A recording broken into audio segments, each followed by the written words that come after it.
Hey y'all, so here is a quick video made by the district to show you how to access your new testing system, which is EduGens. EduGens. Let's say that together. EduGens. What a weird word. Either way, here we go. Hi, welcome to the video that shows students how they'll access district assessments in EduGens once their teachers have assigned it to them.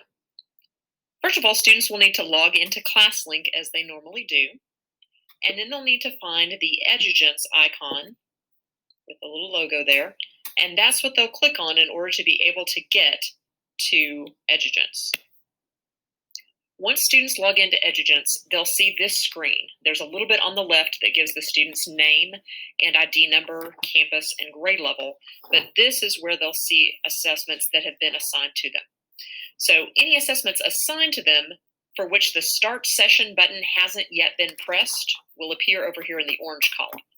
But this green column that's in dark green is really where students need to pay attention, because this is a current assessment that a student is able to go ahead and take now. They need to make sure they've got their pop-up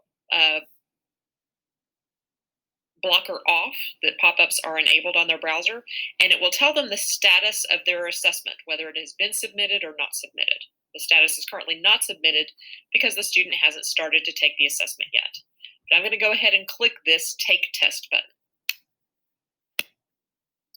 Once the assessment comes up, it will tell the student you can begin by pressing the Start button. So I'm going to press the Start button. Okay. This assessment has 3 items on it. I can navigate through the items using the menu on the left to get to various items. This first item asks how many dwarves were in the movie Snow White, and I know it was Snow White and the 7 dwarves, and notice it's asking for a numeric answer, so I'm going to simply type in the number 7 and click Next. I'm going to leave this particular answer blank because I want you guys to see what happens when you haven't answered all the questions at the end. And then my third question is, who was the 16th president of the United States? And I think that was probably Abraham Lincoln. So I'm going to choose the answer, Abraham Lincoln. Notice it highlights in yellow. And now it's the last question, so I get this red Submit button down here. So I'm going to press Submit. And I get this particular pop-up. It says, I've not answered all the questions. I've answered 2 of 3, and I have 1 remaining. It'll save my answers and close the assessment window, and I won't be able to resume the assessment again. If I'm really sure I want to go ahead and submit the assessment, I'll click Yes. If I'm not sure, I'll click No to go back to the assessment. And once you click either the No to go back, you'll have to submit again if you do that, or the Yes to go ahead and go on, which I'm going to go ahead and do at this time, then that assessment status that we saw earlier will change.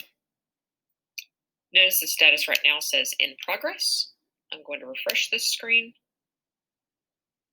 And now the status shows as submitted and scored because all the items were able to be scored automatically by EduGens, and so my teacher will be able to see what my score was. That's everything students need to do to take district assessments in EduGens. Thanks for watching. Okay, y'all, that's it. And it took everything I had, y'all, not to start singing Alexander Hamilton. I would have just picked that answer just because. So y'all, I think that's it. If you need help, raise your hand, let me know, pop on to WebEx, unmute, and we'll try to get it figured out. Best of luck, y'all.